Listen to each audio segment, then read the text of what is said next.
Madam ತಾವು ಹೇಳ್ತಾ ಇದ್ರಿ ನಿಮ್ಮ ಡಿಸಿಪ್ಲಿನ್ ನೋಡಿಬಿಟ್ಟು ಅದರಲ್ಲಿರುವಂಥ 1% ಅಂತ. ಇಲ್ಲ ಮೇಡಮ್, ಅವರು ತೋರಿಸುವಂಥ ಒಂದು ಪ್ರೀತಿ, ಅದರಲ್ಲಿರುವಂಥ ವ್ಯಕ್ತಿತ್ವ ತೂಕದಲ್ಲಿ 1% ಇದ್ದಕ್ಕೆ ನಾನಿಲ್ಲಿ ಬಂದಿದ್ದೆ. ಅದು ನಿಮ್ಮ ದೊಡ್ಡ ಗುಣ ಸರ್, ನಿಮ್ಮ ದೊಡ್ಡ ಗುಣ ಅದು. ಇಲ್ಲ,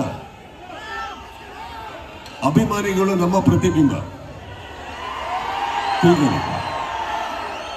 ಇಲ್ಲಿ ನಾವು ಹೋದಲ್ಲೆಲ್ಲ ತಲೆ ಎತ್ಕೊಂಡು ಓಡಾಡಕ್ಕಾಗುತ್ತೆ ಅಂದರೆ ಇವರೇ ಕಾರಣ.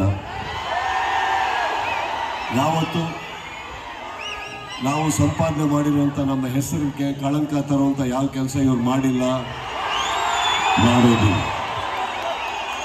ಅದು ಬಹಳ ಮುಖ್ಯ ಆಗುತ್ತೆ. ಅದನ್ನು ಹೇಳ್ತಾ